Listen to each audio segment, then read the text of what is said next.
loves, it's me, the fabulous Miss O'Connell. Today we are going to make a project based on this book, Abuela, by Arthur Doros, illustrated by Elisa Clevin. She is a very famous illustrator. She's illustrated many books. And we're going to focus on these pages right here to make our project based on these buildings. So we're going to look at these while we make our design. We're going to collage, which means we're going to cut and glue paper to make the buildings themselves. And then we're going to be drawing on that using line, pattern, and color. We're going to overlap the buildings to create depth, which means it looks like it goes back in space. So these are two different ways that you can make it depending on the supplies that you have. So if you have colored paper, like construction paper, then you can cut the rectangles and squares for the buildings out of that to glue down. If you don't have colored paper already, you can make colored paper and it looks really cool. So I'll show you that first.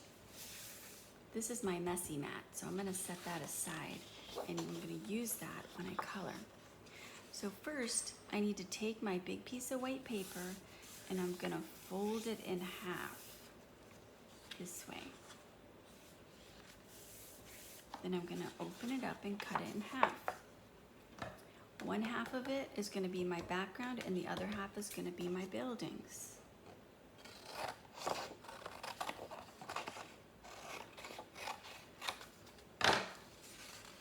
So if I'm coloring for my buildings, I'm gonna use my messy mat here and I'm going to just use 3 colors. I'm gonna just quickly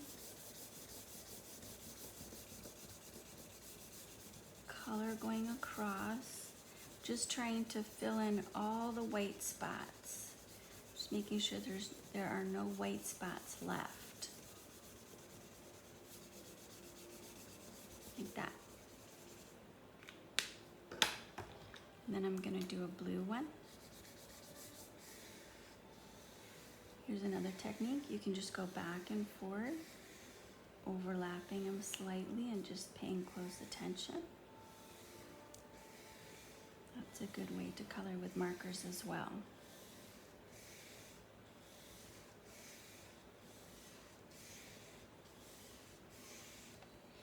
Then I'm going to do some purple ones.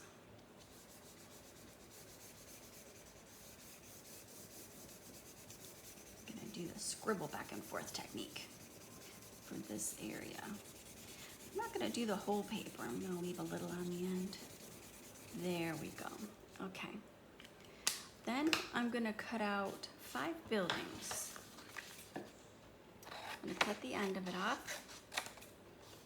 I'm gonna cut the top of it off. Then I'm just gonna cut different sizes of buildings.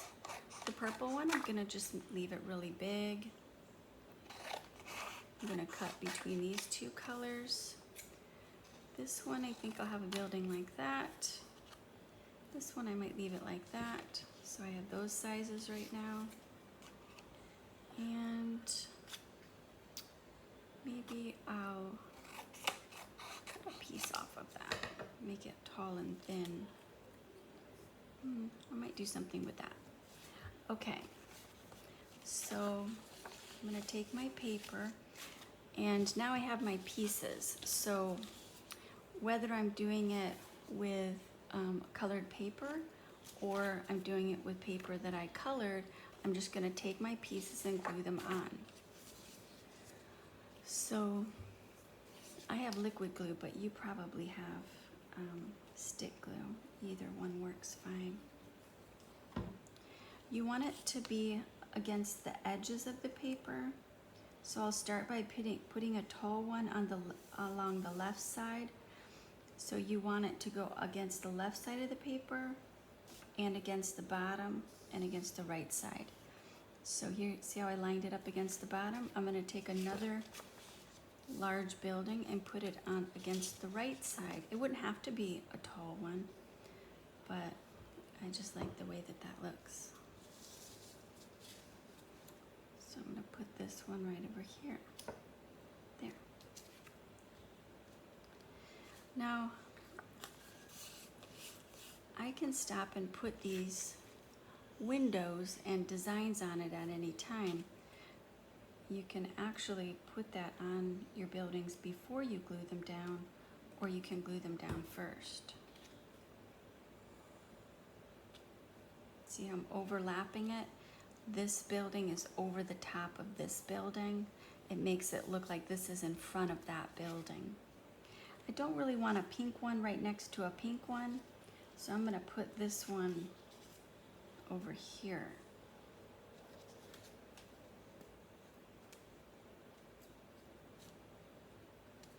A few dots over there. There we go. I wish I had another bit. 1, 2, 3, 4. Oh, I needed 5. Okay. So I'm gonna go ahead and color this piece to make my 5th building. Because you really need 5.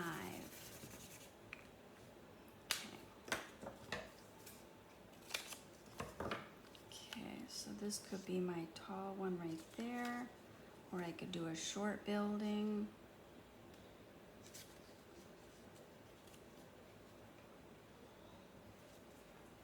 I think I'll do a tall one overlapping the 2 of those.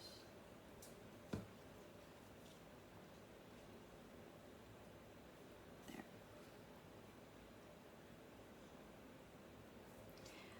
You could add one more building if you wanted. This one has 4, so 4 or 5 or even 6, somewhere in that range is good. Okay, then I need to make my windows and the patterns across the top. So across the top,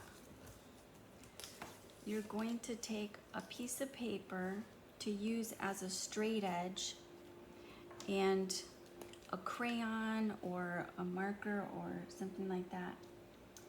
And you're gonna make a line across the top of each one to make this topper that goes on the top of each of the buildings.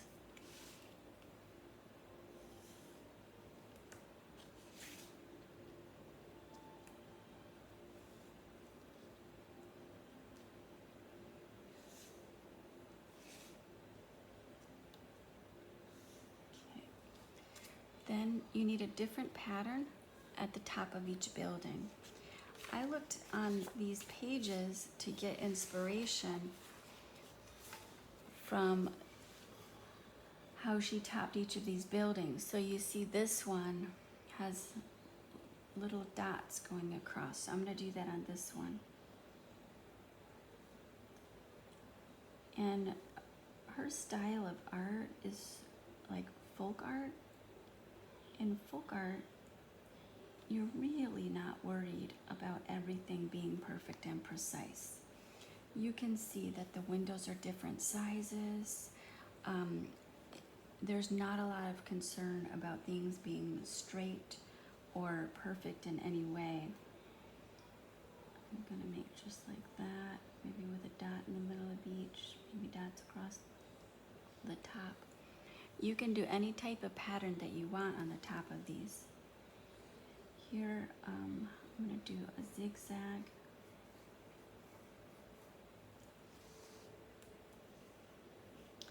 I'm gonna do a spiral.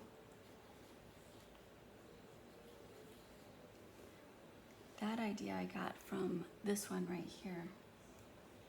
It looks a little bit like a spiral, so. And then this one, I think I'll do it like this one where she just puts little lines going up.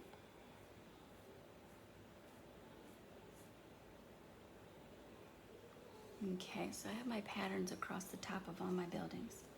Now I'm going to make my windows. And she makes all different types of windows. think I'll start with this one, with the curve. I'll put it on this because there's curve at the top of this one. So maybe rectangle at the bottom and then curve. Rectangle at the bottom and curve. And then I'm going to try to line up my windows under each other. And just under this one, I'll put this.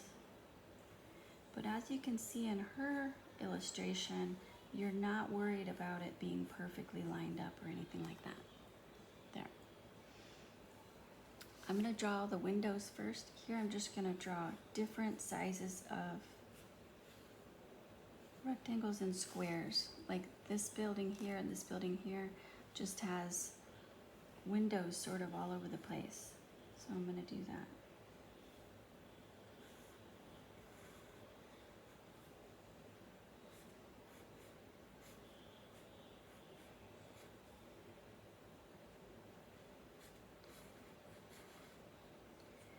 And she does the top of the building, so you don't see any of the doors.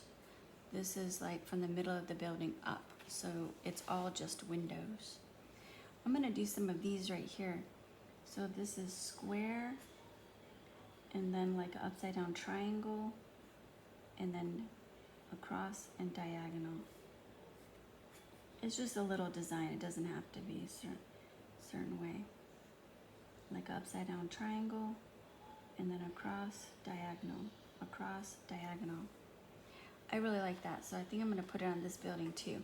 Sometimes she uses these shapes in many buildings, like these two buildings have the same type. So I'm gonna put those on this building too, except bigger.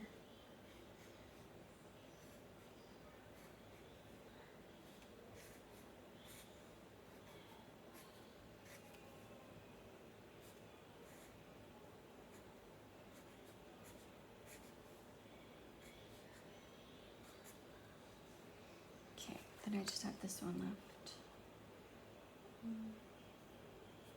I'm just gonna do square. All the same size square. Okay. Once that's done, then you can put things inside the windows. People or curtains or shades coming down, and then you can put things on top of the buildings. This is a little water tower, so I think I'll put one of those here, square with an X in it, a triangle on top, and 3 little legs. These are vents, so it's just a pipe going up, and then there's either a triangle or a half circle, like that. And you can put little dots or dashes on it. Okay, and sometimes you might see a clothesline in between a couple of these, if you want to make something like that on one of yours. So then you can just start filling in the windows and things like that.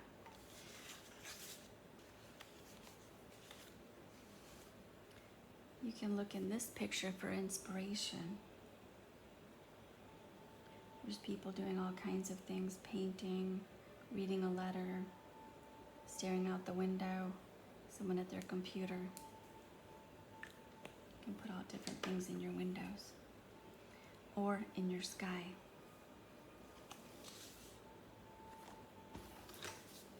Okay, I hope you enjoyed making your collage based on the book Abuela.